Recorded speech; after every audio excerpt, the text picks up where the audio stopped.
My name is Laura, and at 67 years old, I never expected my only daughter Jessica would betray me like this. After helping her and Alan buy their beautiful home, contributing more than half the down payment, I thought our bond was unbreakable. Then came that shocking dinner where Jessica nervously announced, "Mom, Alan's parents are moving in permanently, so you need to return your key." I actually laughed, thinking it was a joke. It wasn't. Let me know where you're watching from. Hit that like button and subscribe to see how I packed everything I paid for and walked away, leaving my ungrateful daughter begging for my return. Life as a widow wasn't easy. When my husband Robert passed away from a sudden heart attack 15 years ago, I found myself alone with our 12-year-old daughter, Jessica. The grief was overwhelming, but I knew I had to stay strong for her sake.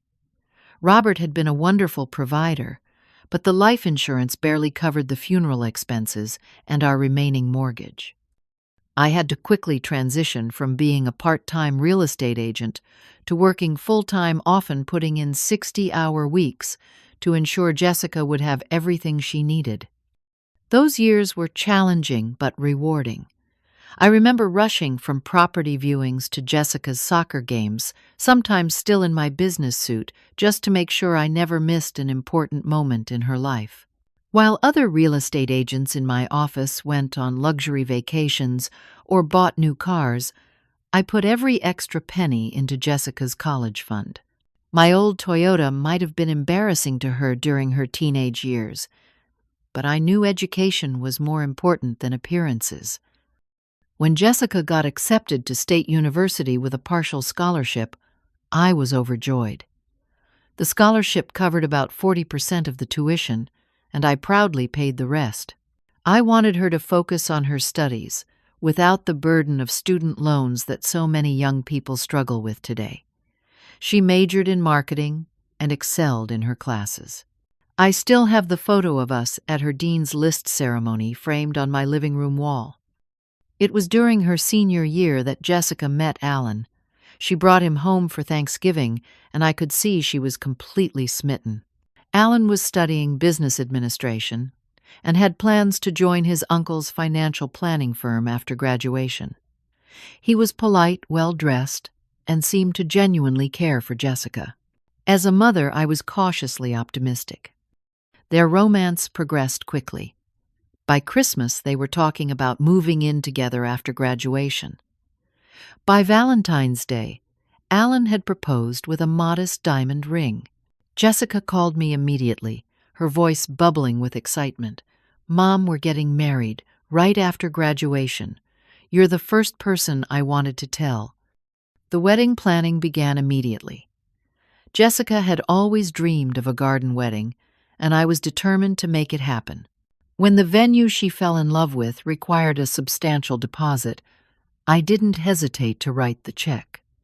Alan's parents, Diane and Thomas, offered to pay for the rehearsal dinner, but the bulk of the expenses fell to me. I didn't mind. Seeing Jessica's happiness was worth every penny. My first meeting with Diane and Thomas was at the engagement dinner. They seemed nice enough, though I noticed Diane had a habit of subtly critiquing Jessica's choices. "Oh, you're having a garden wedding. We always imagined Alan would have a church ceremony, but times change, I suppose." Thomas was quieter, usually deferring to his wife, but I caught him examining the restaurant bill carefully when it arrived, even though I had already offered to pay. After the beautiful wedding and a honeymoon in Florida that was my gift to them, Jessica and Alan returned to face the reality of finding affordable housing. The rental market in our area was expensive, and they both had entry-level positions. They spent months looking at apartments, each one either too small, too expensive, or too far from their jobs. One Sunday afternoon, Jessica called me in tears. "Mom, we found the perfect starter home, but the down payment is more than we can save in years." The house was a charming 3-bedroom colonial, in a good neighborhood ideal for starting a family. After looking at their finances, I made a decision that seemed right at the time. I offered to contribute 60% of the down payment using a significant portion of my retirement savings. "Mom, are you sure?" Jessica had asked, her voice a mixture of hope and concern. "Absolutely. This is what mothers do," I assured her. We structured it as a gift rather than a loan to avoid complications with the mortgage company, though Jessica and Alan insisted they would pay me back eventually. After they moved in, I helped make their house a home. I purchased a new refrigerator stove and dishwasher as housewarming gifts. The living room furniture came from me as well, along with the large screen television and sound system. Jessica joked that I was furnishing my future guest room since I had helped pick out the guest bedroom set too. We established a tradition of weekly Sunday dinners. I would come over around 4 in the afternoon, and we would cook together, laughing and catching up on the week's events. Alan would usually watch sports until dinner was ready, then join us with stories from his work. Those Sundays were the highlight of my week. The first signs of trouble came during a family barbecue, 3 months after they moved in. Alan's parents drove up unannounced with a car full of housewarming gifts. Thomas immediately took over the grill from Alan, while Diane inspected the house, making comments about what she would have done differently. I noticed the slight tension in Jessica's shoulders as Diane rearranged the decorative pillows I had helped Jessica select. "Your mother certainly has a unique taste," Diane said to Jessica, loud enough for me to hear from the kitchen. "These curtains are a bit old-fashioned, don't you think?" Jessica looked uncomfortable, but didn't defend my choices. It was a small moment, but looking back, it was the first crack in what would become a much larger break.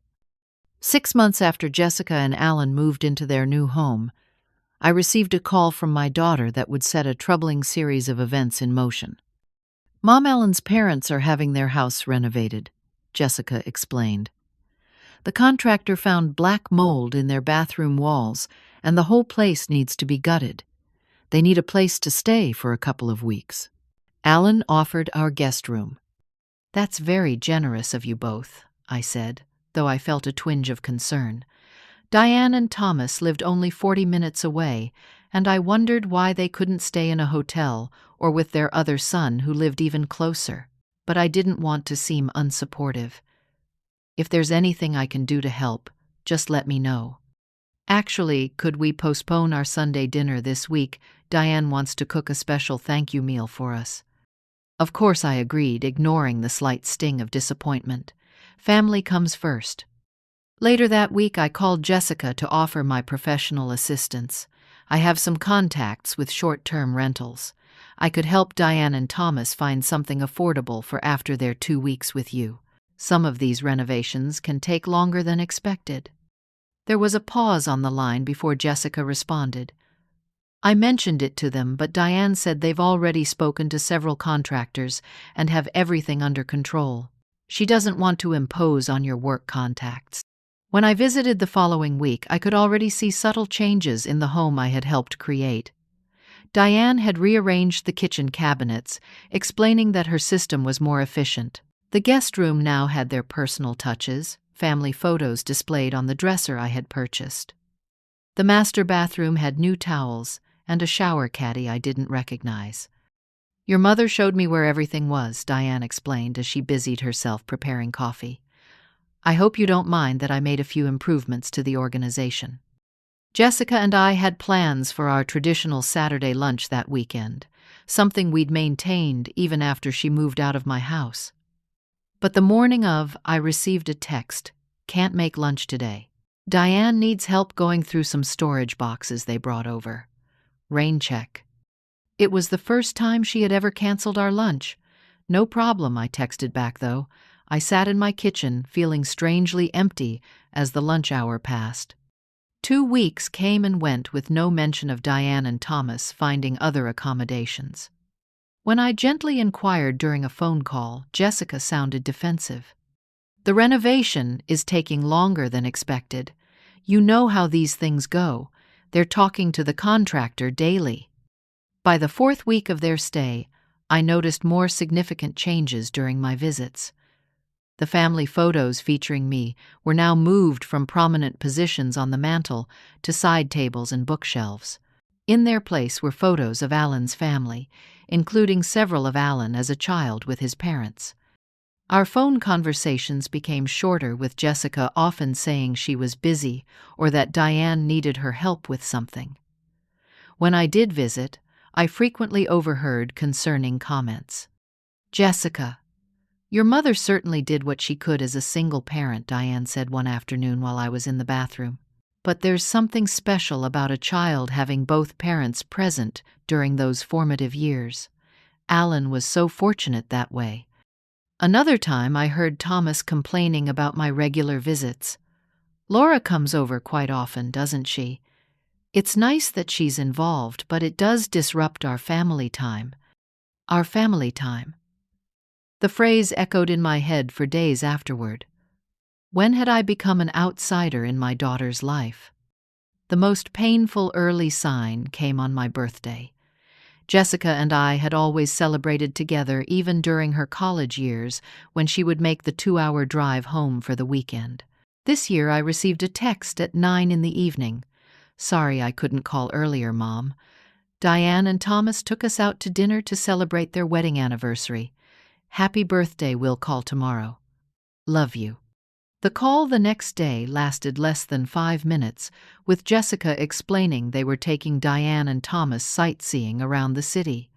A month later, I was invited to a family gathering at Jessica and Alan's house. Alan's brother and his wife were visiting, along with some cousins I hadn't met before. As everyone gathered in the living room, I noticed there wasn't a seat saved for me near Jessica, as there usually would be. Instead, I found myself perched on a kitchen stool while Diane sat in what had always been my spot, sharing stories about Alan's childhood that had everyone laughing. "Mom, could you help me in the kitchen?" Jessica asked, and I eagerly followed, hoping for some one-on-one time. As I helped her prepare a vegetable platter, she said, "Diane mentioned you seem a bit withdrawn today. She's worried you might feel left out with so many of Alan's family here." I nearly cut my finger with the knife I was holding. "I'm fine," I said carefully. "It's nice to meet more of Alan's family." "Good," Jessica said, sounding relieved. "Diane is really trying to make everyone feel welcome. She's so good at bringing people together." As I watched my daughter carry the platter back to the living room, setting it down in front of Diane, who immediately rearranged my careful presentation, I felt a cold realization settle over me. I was being systematically edged out of my daughter's life, and she didn't even seem to notice. 3 months passed, and Diane and Thomas showed no signs of returning to their own home. Each time I visited, I discovered more evidence of their permanent presence.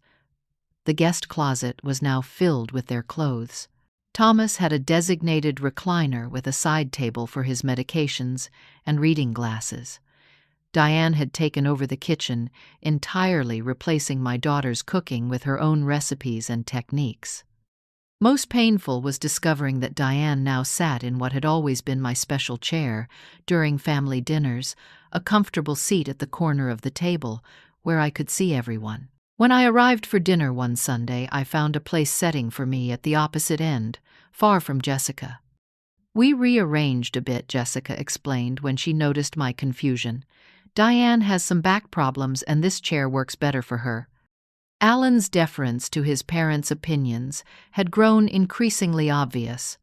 When Jessica mentioned they were considering painting the living room, Thomas immediately objected. "That blue you're considering would make the room too dark," he said firmly. "Something in a beige would be much more appropriate." "Dad's right," Alan agreed, despite having earlier told me he liked Jessica's color choice. "Beige is more neutral for resale value." Jessica looked disappointed but nodded. "I guess so." Later, when I suggested to Jessica that the blue would complement their furniture beautifully, she sighed. "Mom, we've already decided on the beige. Alan and his dad researched the best colors for home value." What hurt most was watching Jessica adopt her in-law's attitudes toward me. My advice, once valued and sought after, was now dismissed as outdated or impractical. When I suggested a solution for organizing their overflowing pantry, Jessica rolled her eyes in a way I'd never seen before. "That's not how things are done anymore, Mom." Diane showed me a much better system. After one particularly difficult visit where I felt completely ignored, I gathered my courage to speak with Jessica privately. I found her in the laundry room, folding clothes. "Sweetheart, can we talk?" I asked, closing the door slightly. "I've been feeling a bit excluded lately. I know having your in-laws here is important, but I miss our time together." Jessica's expression hardened in a way that reminded me painfully of Diane. "You're being dramatic, Mom. No one's excluding you. It's just that Alan's parents need a place to stay right now, and their family too." "Of course they are," I said carefully. "I just wonder when they plan to return to their own home. It's been over 3 months now." "Their renovation is complicated," Jessica said defensively. "Anyway, they're really helping us out. Diane cooks and cleans, and Thomas has been fixing things around the house. They're contributing, Mom." The unspoken comparison hung in the air between us. Unlike her in-laws, my contributions weren't seen as valuable anymore. Holiday planning brought new painful revelations. For Thanksgiving, I had always prepared the turkey, using my mother's special recipe. This year, Jessica called to inform me that Diane would be handling the main cooking. "She does this amazing brine turkey, Mom. You'll love it. Maybe you could bring a side dish, something simple." I was relegated to bringing dinner rolls, while Diane prepared the entire feast, including the pumpkin pie that had always been my specialty. During the meal, Thomas said grace, thanking God for bringing our family together under one roof, as though my presence was an afterthought. One Saturday afternoon, I stopped by unexpectedly with some garden herbs I'd grown for Jessica. No one answered the front door, so I used my key to let myself in, calling out as I entered. The house seemed empty, but as I placed the herbs on the kitchen counter, I noticed the garage door was open. Curious, I peeked inside and was shocked to find many of my housewarming gifts stored there, covered in dust. The expensive stand mixer I'd given Jessica for Christmas, the decorative vases, even the family photos of us, had been boxed up and tucked away. Thanksgiving dinner was the clearest indication yet of my new position in the family hierarchy. I arrived to find the table beautifully set. But my place was at the far end, separated from Jessica by Alan's brother and his wife, while Diane and Thomas sat directly beside Jessica and Alan. Throughout the meal, I tried to join conversations, only to find them shifting away from me. When I mentioned a funny story from Jessica's childhood, Diane quickly interrupted. "Speaking of childhood stories, did Jessica tell you about Alan's first school play? He was the most adorable lion." Later, I overheard Diane speaking to Jessica in the kitchen. "Your mother seems a bit needy today. Has she always been so attention-seeking?" To my horror, Jessica sighed and responded, "She's been like this since Dad died, always wanting to be involved in everything." The private information I had shared with my daughter about my struggles with loneliness after my husband's death was now being used as criticism against me. I slipped away to the bathroom, locked the door, and cried silently for several minutes before composing myself to return to the table. The nights following these interactions became increasingly sleepless. I would lie awake, replaying conversations, wondering where I had gone wrong or what I could do differently. I lost weight, and friends commented on my tired appearance. During a Christmas shopping trip, Jessica and I had a particularly painful argument when I suggested a gift for Alan. "Mom, that's not Alan's style at all," Jessica said dismissively. "Diane always gets him the perfect gifts. She knows him better than anyone." "Better than his wife?" I asked, immediately regretting my sharp tone. Jessica's face flushed. "You know what I mean." She raised him. "She understands what he likes. Not everyone has your taste, Mom." The comparison was clear, and it stung deeply. According to my daughter, Diane was the better mother, the better homemaker, and now the better gift giver. The final blow to my heart came when Jessica called on December 23rd to cancel our Christmas Eve tradition. For 15 years since her father died, we had spent Christmas Eve together watching old movies and opening one present at midnight. "Something came up," Jessica said vaguely. "Alan's cousin is in town unexpectedly, and Diane wants to host a family dinner. You understand, right?" I spent Christmas Eve alone for the first time in decades, staring at the small pile of carefully wrapped presents for Jessica and Alan that remained under my tree. As midnight approached, I opened a bottle of wine and faced the truth I had been avoiding. Diane and Thomas weren't just staying temporarily. They were systematically removing me from Jessica's life, and my daughter was allowing it to happen. January arrived with a surprising phone call from Jessica. "Mom, can you come for dinner this Friday? There's something we want to discuss with you." Hope fluttered in my chest. Perhaps they had finally set a date for Diane and Thomas to return to their own home. Maybe Jessica had recognized how distant we'd become and wanted to reconnect. "I'd love to," I said, trying to keep the eagerness from my voice. "Should I bring anything?" "Just yourself," Jessica replied. "Diane is handling the cooking." When Friday evening arrived, I spent extra time on my appearance, choosing a flattering blue sweater that Jessica had once said brought out my eyes. I brought a bottle of wine, despite Jessica saying not to bring anything unwilling to arrive empty-handed, as was my custom. As I pulled into the driveway, I noticed Thomas's car had a new bumper sticker proclaiming "World's Best Grandpa." My heart squeezed painfully. Were Jessica and Alan expecting a baby? Would I hear this news alongside Diane and Thomas, rather than having my daughter share it with me privately first? Jessica answered the door, giving me a quick, awkward hug. "Come in, Mom. Everyone's in the living room." The first thing I noticed upon entering was how completely the house had transformed. The throw pillows I had selected were gone, replaced by ornate ones in Diane's preferred burgundy and gold. Family photos now heavily favored Alan's side with new frames and prominent positions. Walking further in, I saw boxes stacked in the hallway, some open to reveal clothing and personal items I didn't recognize. In the living room, Diane and Thomas sat comfortably on the sofa I had purchased, looking remarkably settled. Thomas was using my gift to Alan, an expensive tablet, while Diane flipped through a decorating magazine marking pages with sticky notes. "Laura, so nice of you to join us," Diane said without looking up. "Dinner will be ready in about 20 minutes. The conversation during drinks was strained and dominated by Diane and Thomas, discussing renovations they were planning for the house. "We're thinking of converting the basement into a proper recreation room," Thomas explained. "The grandkids will need a place to play when they come visit." "Grandkids?" I asked, looking to Jessica. "Is there something you want to tell me?" Jessica blushed. No, not yet. Dad's just thinking ahead." Dad. Not Thomas or Alan's father, but Dad. The casual reference hit me like a physical blow. Dinner was Diane's pot roast, which everyone praised extensively.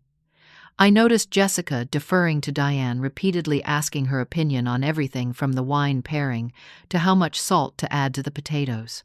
The Jessica I knew, who had been developing her own confident cooking style, seemed to have vanished. As we finished the main course, Jessica exchanged a nervous glance with Alan.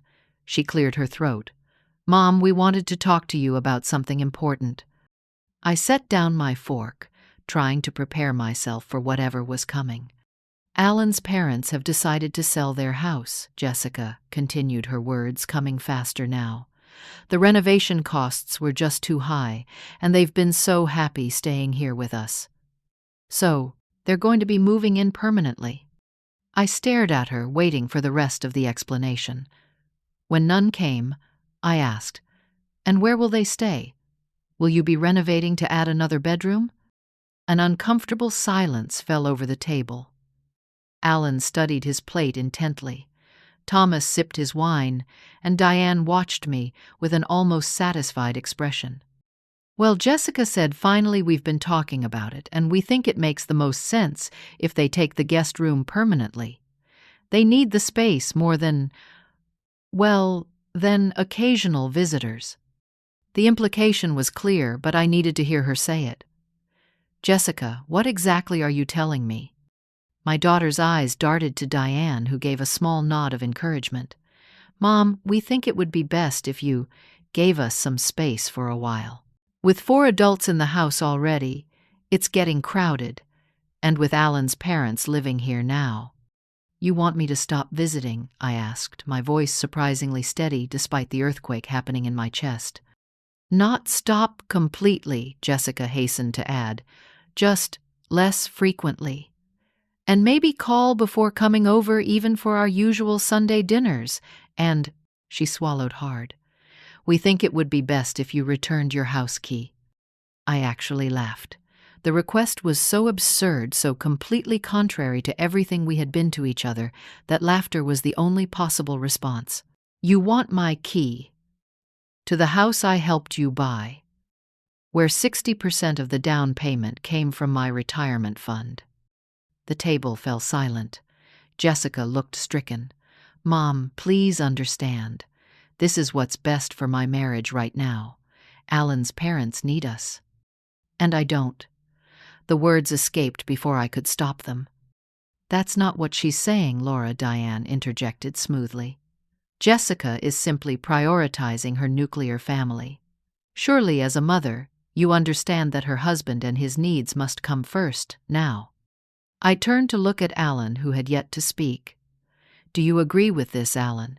After everything I've contributed to this home, to your lives together. Alan shifted uncomfortably but didn't meet my eyes. We just need some space to figure out our new living arrangement. It's not personal. Not personal. The words echoed in my mind as I looked around at the home I had helped create, now filled with strangers' belongings, while mine were relegated to the garage or discarded entirely. Jessica, I tried one more time. Do you really understand what you're asking? This isn't just about a key. This is about my place in your life. Jessica's expression hardened in a way I'd never seen before. Mom, you're making this more dramatic than it needs to be. People grow up. Families change. Alan and I need to focus on our life with his parents now. You always were too attached to Jessica, Thomas added, speaking to me directly for the first time that evening. A mother needs to know when to step back and let her children live their own lives. Diane and I have always given Alan his independence. Independence. The word hung in the air as I looked at Alan, a grown man who couldn't make a decision without his parents' approval, and at my daughter, who had transformed from a confident young woman into someone I barely recognized. If I don't give you my key, I asked quietly, what happens then? Jessica's ultimatum came swiftly. Then we'll need to change the locks. Mom, please don't make this harder than it has to be. Either accept our new arrangement or maybe we need a break from each other. I stood up slowly, my napkin falling forgotten to the floor. I see. I reached for my purse, my movements deliberate and calm despite the storm raging inside me. Thank you for dinner and for making things so clear. Mom, don't leave like this, Jessica protested, but I noticed she made no move to stop me, and her eyes kept darting to Diane for approval. I'm not leaving like anything I said, finding dignity I didn't know I possessed. I'm simply respecting your wishes for space. Good night, Jessica, Alan, Diane, Thomas. I walked to my car with my back straight and my head high. Only when I was safely inside with the doors locked did I allow the first sob to escape. The drive home passed in a blur of tears and disbelief, my mind replaying the moment my daughter chose her in-laws over me, the moment she asked for the key to the home I had helped provide. By the time I pulled into my driveway, something had changed inside me. Beneath the pain, a spark of anger had ignited, and with it came clarity. I sat in my car for several minutes, breathing deeply before making a decision that would change everything. That night, sleep evaded me entirely, I sat at my kitchen table until 3 in the morning, surrounded by old photo albums and financial documents. Each smiling photo of Jessica and me through the years contrasted sharply with the stranger she had become. The loan documents and receipts told another story, one of sacrifice and generosity that had been forgotten or deliberately ignored. I found the folder containing all the documentation related to Jessica and Alan's house purchase. The gift letter stating my contribution to the down payment. The receipts for the furniture, appliances, and electronics I had purchased to help them create their home.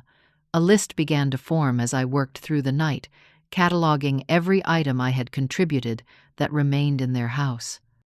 Refrigerator, $2,800. Stove, $1,900. Dishwasher, $750. Living room furniture set, $4,200. Television and sound system, $2,600. Guest bedroom set, $3,100. The list grew longer along with my resolve. By morning, I had documented over $20,000 in gifts that technically were still my property since they had been given with the understanding that I would always be welcome in that home. At 7:30, I called my friend Eleanor, who had practiced family law before retirement. "Laura, is everything okay? You never call this early." Eleanor's concerned voice came through the line. "I need some legal advice," I said, my voice steady, "about property rights and gift law." An hour later, Eleanor sat at my kitchen table reviewing my documents as I explained the situation. Her expression grew increasingly outraged as I recounted the previous night's dinner. "Legally, it's complicated," she admitted. "Gifts are generally considered complete transfers of ownership." However, she raised a finger. Conditional gifts or items purchased with the explicit understanding of continued access could potentially be reclaimed. And you have all the receipts showing you as the purchaser. "What would you do?" I asked simply. Eleanor's eyes met mine. If it were my daughter, I'd remind her exactly what she's throwing away. Sometimes people need a wake-up call to recognize what they've taken for granted. By 9 o'clock, I had a plan. I spent the morning making phone calls, first to a moving company that could come on short notice, then to a storage facility to reserve a unit. I took photographs of all my documentation, creating digital copies that I emailed to myself and Eleanor for safekeeping. I knew Jessica and Alan's schedule well enough to know they would both be at work the following day. Diane didn't drive, and Thomas usually played golf on Tuesday mornings. The house would likely be empty from 9 to at least 11. That evening, I took inventory of my own home, identifying items I would need duplicated if I reclaimed what was mine from Jessica's house. I made a separate shopping list for essentials I would purchase rather than take back. I wouldn't leave them without basics like a coffee maker or toaster items that might be needed immediately. But the expensive stand mixer that had been relegated to the garage, that would come home with me. I slept better that night, my path clear. In the morning, I dressed in comfortable clothes suitable for moving work and waited for the moving truck I had hired. The 3-man crew arrived precisely at 8:30, and I briefed them on our task. "I'll be removing items that legally belong to me from my daughter's home," I explained. "I have keys and all receipts proving ownership. We'll need to work efficiently as we have a limited time frame." The crew looked somewhat uncertain, but the substantial cash tip I promised for quick, careful work eliminated any hesitation. We arrived at Jessica's house at 9:15. No cars were in the driveway as I had anticipated. I unlocked the door with my key, perhaps for the final time, and led the movers inside. "Let's start with the kitchen appliances," I directed, consulting my detailed list. The refrigerator was emptied, its contents carefully placed in coolers I had brought. The stove was disconnected, as was the dishwasher. In the living room, the movers efficiently wrapped and removed the sectional sofa, coffee table, entertainment center, television, and sound system. The guest bedroom furniture went next, along with the lamps, artwork, and area rugs I had purchased. As the movers worked, I moved through the house with purpose, collecting smaller items, the expensive knife set from the kitchen, the crystal vases from the dining room, the decorative mirrors I had bought to brighten the hallway. I found several family heirlooms that had belonged to my mother, including her silver tea service tucked away in a cabinet under some holiday decorations. In Jessica's closet, I found a box containing old photo albums and letters from her childhood that had been stored away rather than displayed. These I carefully packed myself along with the handmade quilt my grandmother had created for Jessica's 16th birthday, now stuffed in the back of the linen closet. The most jarring discovery came when I opened the door to what had been my guest room. Diane and Thomas had completely taken over the space. Their clothes filled the closet and dresser I had purchased. Their toiletries covered the bathroom counter. On the nightstand sat a framed photo of them with Jessica and Alan, all smiling, with no sign of me anywhere. I stood in the doorway, absorbing the visual representation of my replacement before methodically beginning to remove the furniture. The bed frame, mattress, dresser, nightstand, and lamps were all carried out by the efficient moving crew. I left the closet rod and shelves bare, the room stripped back to its basic structure. Throughout the process, I maintained my composure, directing the movers with calm precision. Only once, when I found a Mother's Day card I had given Jessica years ago discarded in a desk drawer, did I pause to collect myself, taking several deep breaths before continuing. In the kitchen, I found a notepad and pen in a drawer. I sat at the island, the last piece of furniture remaining that I had purchased, and began to write a letter to my daughter. Jessica, I have removed the items that legally belong to me, all of which were purchased with my own funds. I've left basic necessities and anything that was a true gift with no conditions. Everything I've taken is documented with receipts that I've kept copies of. When I contributed to your down payment and furnished your home, it was with the understanding that I would always be welcome there. That understanding has clearly changed. I have respected your request for space by removing myself and my belongings completely. My key is enclosed with this letter. When you're ready to have a relationship based on mutual respect rather than convenience, you know where to find me. Mom.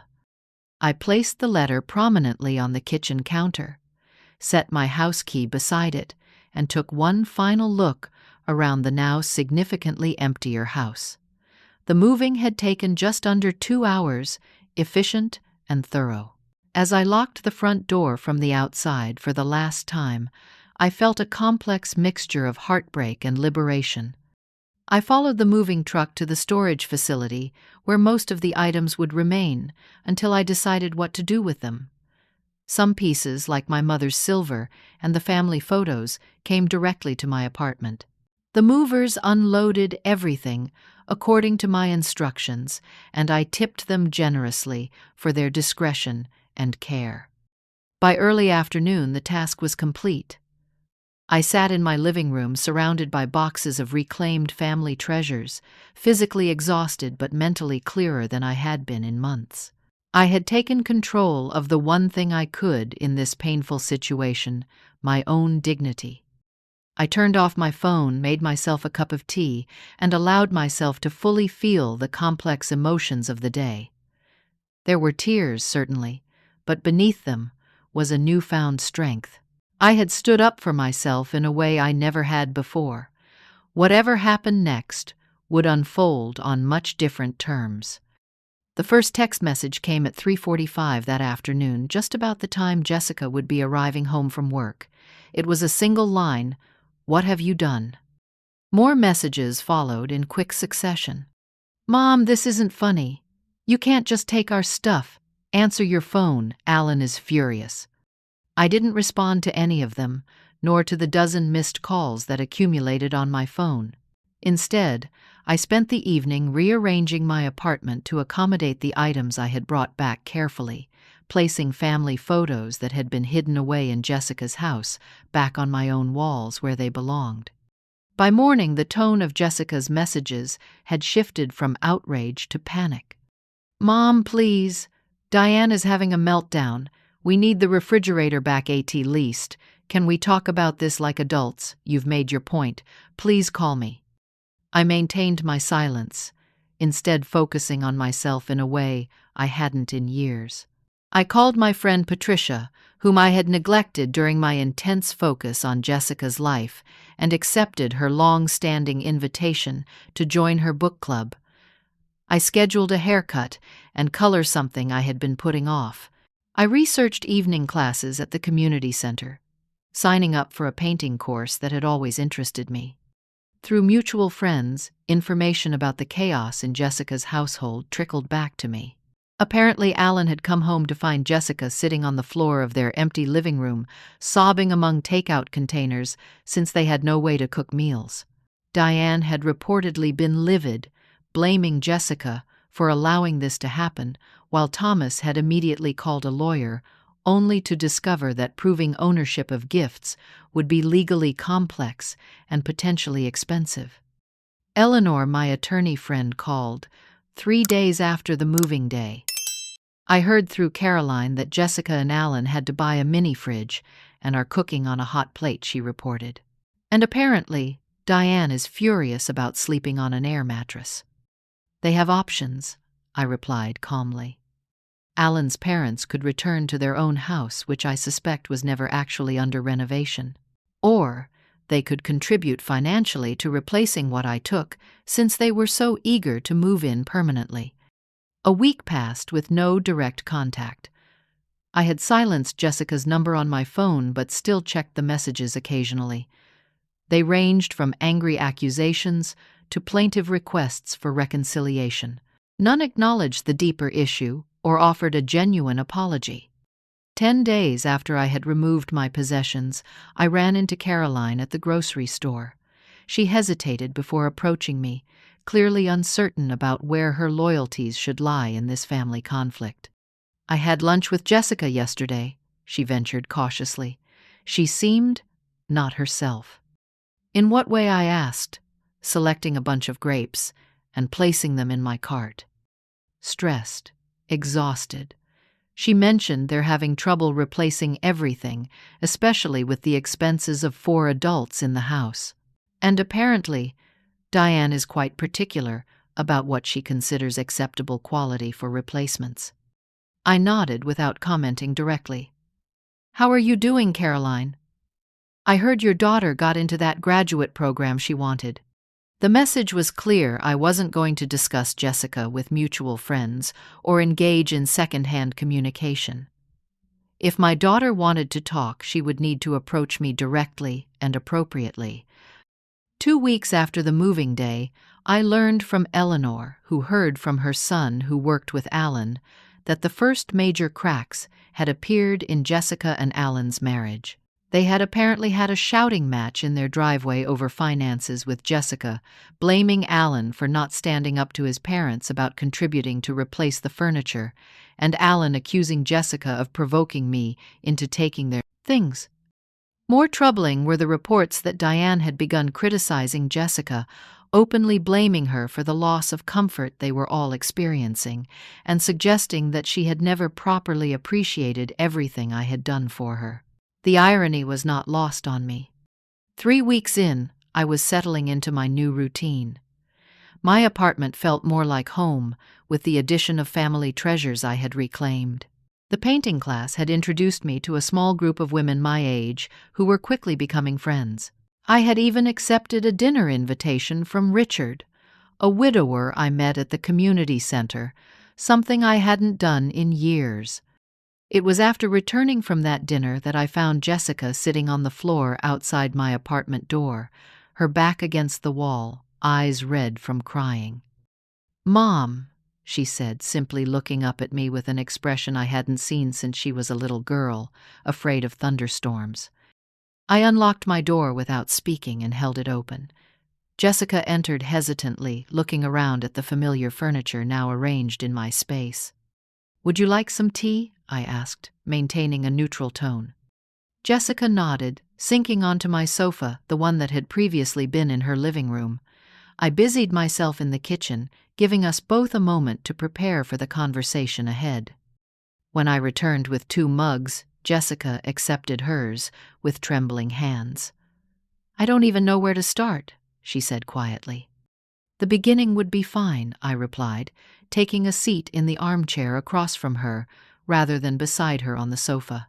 "Or perhaps with an explanation of why you thought it appropriate to ask me to surrender my key to a house I helped create." Jessica's eyes filled with fresh tears. "It was a mistake. A horrible, terrible mistake. Everything has fallen apart, Mom." "Tell me," I said simply. The story came pouring out. After discovering the empty house, Jessica and Alan had initially been united in their anger toward me. But as the practical realities of their situation set in, tensions had mounted. They had maxed out credit cards, buying a mini fridge and some basic furniture, but Alan's parents had refused to contribute financially despite causing the situation. "Diane keeps saying we should sue you," Jessica admitted. But Alan talked to a lawyer who said it would be complicated and expensive, with no guarantee of winning, especially since you have all the receipts. The breaking point had come 3 days ago, when Jessica returned home to find Diane directing a moving company in bringing in furniture from the in-laws' house, which was apparently neither under renovation nor for sale. Without consulting Jessica or Alan, Diane had decided to move in their own furniture to replace what had been lost. "She's completely taken over, Mom," Jessica said, her voice breaking. "She rearranged everything without asking. She threw away the paint samples I was looking at. She told Alan we should convert the home office into a permanent room for his brother to stay in when he visits." "And what did Alan say?" I asked already, suspecting the answer. "He agreed with her. He always agrees with her. It's like he turns into a different person when they're around, like he's 14 instead of 30. The final straw had come that morning when Jessica overheard Diane and Thomas discussing inviting Thomas's sister and her husband to stay for an extended visit now that they had so much space. "I just lost it," Jessica admitted. "I told them they couldn't invite anyone else without consulting us first. Diane said I was being selfish and ungrateful after they'd rescued us from the situation you created.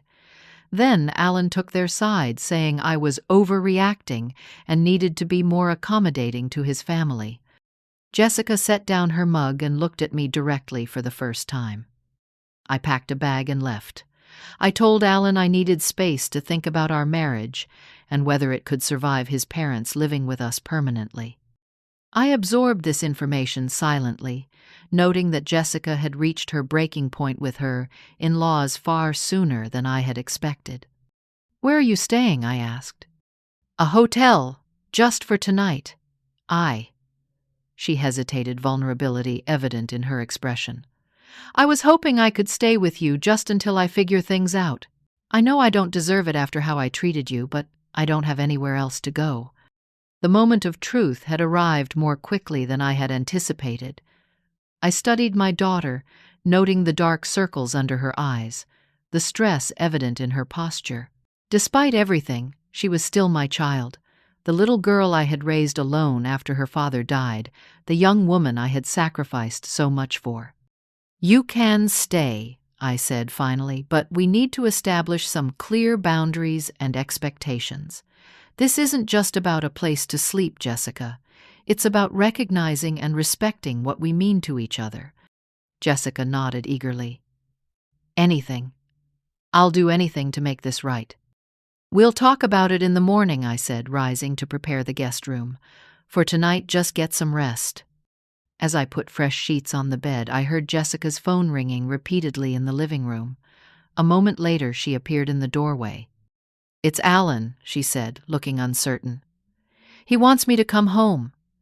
He says he misses me, and we can work it out."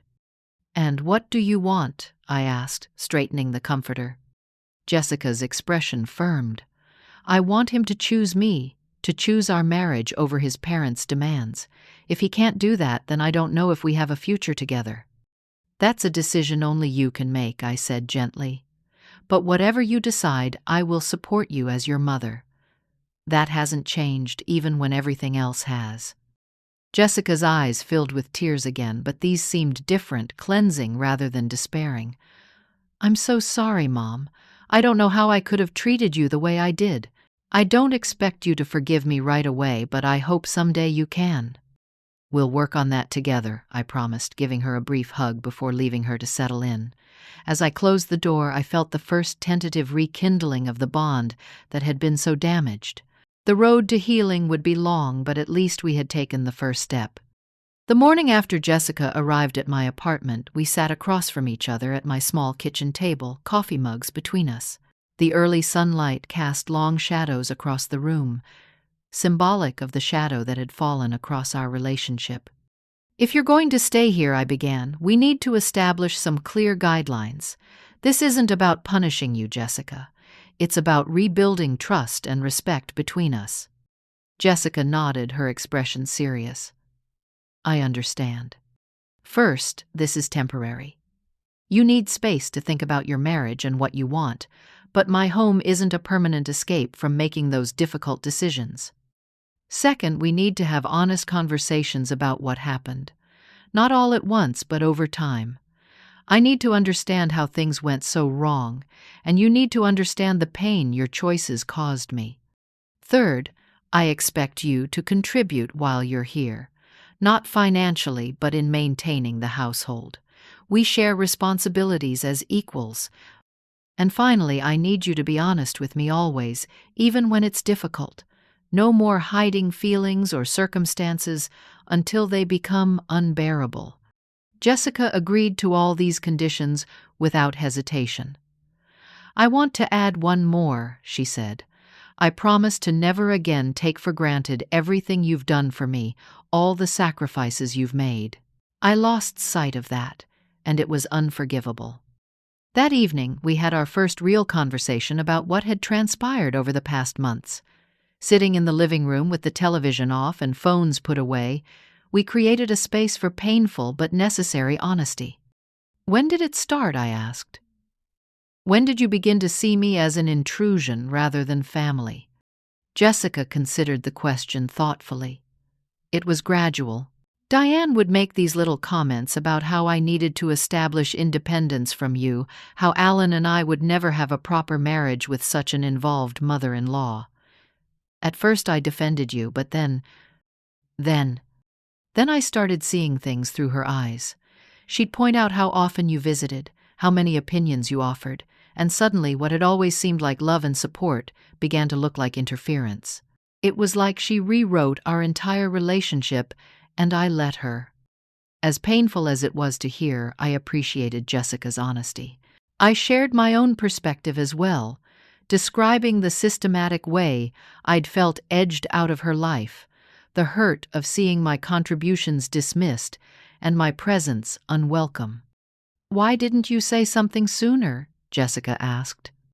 "I tried in small ways, but every attempt was met with defensiveness. And truthfully, I was afraid of losing you completely. I thought if I just endured it, things would eventually improve." We talked until well past midnight, both of us exhausted, but somehow lighter for having begun the process of honest communication. The next morning, Jessica received multiple calls from Alan, which she initially ignored. When he texted that he wanted to meet for coffee to talk without his parents present, she agreed. "Do you think there's hope for your marriage?" I asked, as she prepared to leave for the meeting. Jessica sighed. "I don't know. I love Alan, but I've seen a side of him that scares me. How easily he's controlled by his parents, how quickly he dismisses my needs for theirs. If we're going to have any chance, he needs to make some major changes." 3 hours later, she returned her expression, a mixture of determination and sadness. "Alan says he misses me and wants me to come home, but he won't ask his parents to leave. He says they have nowhere to go." "What about their own house?" I asked. Exactly what I said. He admitted they never actually had mold or serious renovations. They just wanted to be closer to us, and he didn't know how to say no. Jessica paced the small living room. I told him I wouldn't return to that house while his parents are living there permanently, that he needs to choose between our marriage being his priority or his parents' comfort. How did he respond? He asked for time to think, to figure out a solution that works for everyone. Jessica's voice hardened slightly. I told him that's exactly the problem. This isn't about making everyone happy. It's about prioritizing our marriage. I gave him 1 week to decide. That week was transformative for Jessica. She threw herself into self-reflection, reading books about healthy boundaries, and even scheduling a session with a therapist. She helped around my apartment without being asked, cooking dinner and doing laundry, contributing as an equal rather than expecting to be taken care of. We had several more honest conversations, each one bringing us closer to healing. Jessica admitted that she had allowed Diane to influence her partly because she had always wondered what having a mother and father together would have been like. I think I was trying to fill some hole I imagined existed from growing up without Dad, she confessed one evening. As if Diane and Thomas could give me the perfect family experience I missed. Do you really feel you missed out on so much? I asked, trying to keep the hurt from my voice. Jessica's answer surprised me. No, that's what I realized through all this. My childhood was wonderful. You gave me everything important, Mom. Love, security, guidance, support. I never lacked anything that mattered. Diane's version of family isn't better than what we had, just different and in many ways worse. 6 days after their coffee meeting, Alan called Jessica and asked to come to my apartment to talk. Jessica agreed, though she seemed nervous about having this conversation in my home. Are you sure you don't want privacy? I offered. I could go for a walk. No, Jessica said firmly. I want you here. You're my family and Alan needs to understand that. When Alan arrived, he looked haggard and uncomfortable, especially when he saw me. The three of us sat awkwardly in my living room. I've been doing a lot of thinking, Alan began. About us, about my parents, about the future. He took a deep breath. I told my parents they need to find their own place. They're looking at apartments this week. Jessica's eyes widened. Really? What changed your mind? Honestly, watching how everything fell apart after your mom took her things. My parents were so focused on blaming everyone else that they never stopped to consider their role in the situation.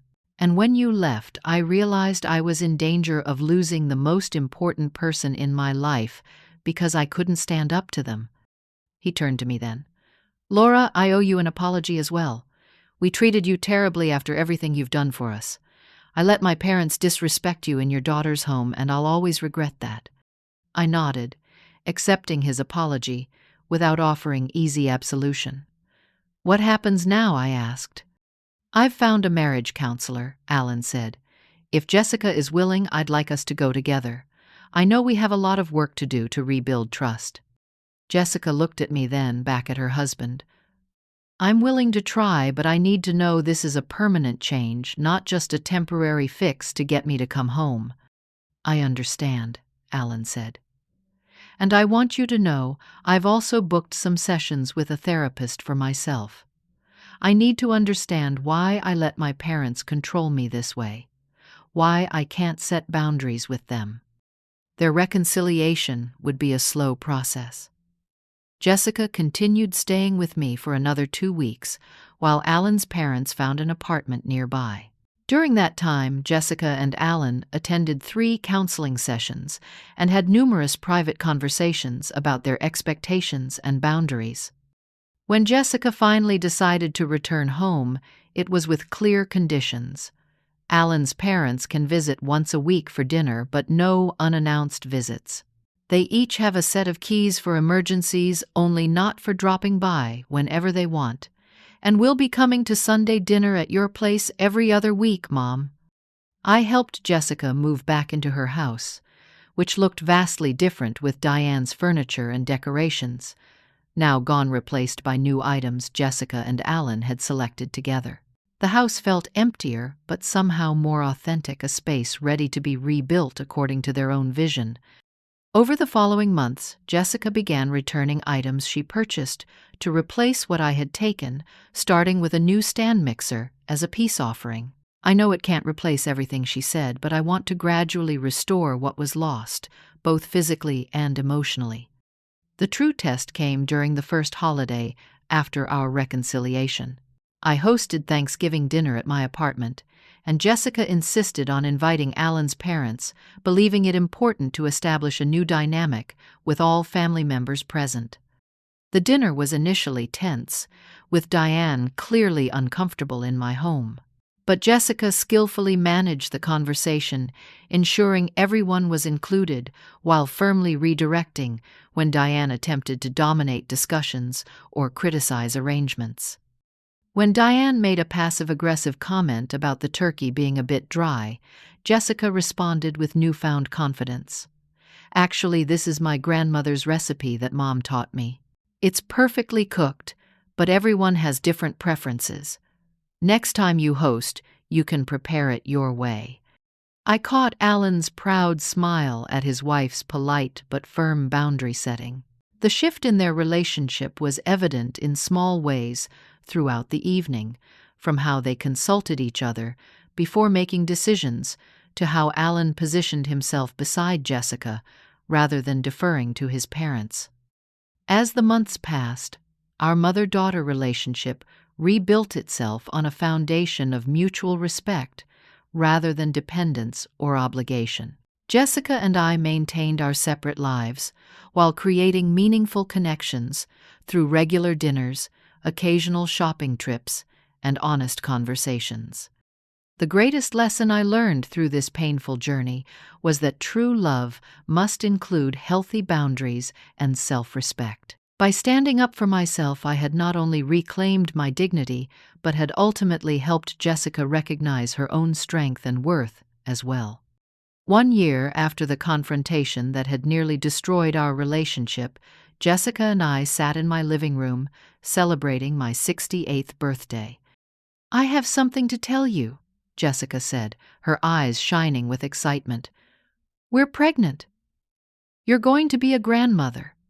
The joy of that moment was made sweeter by the knowledge that this grandchild would grow up in a home with clear boundaries, mutual respect, and the wisdom that comes from having faced difficult truths together.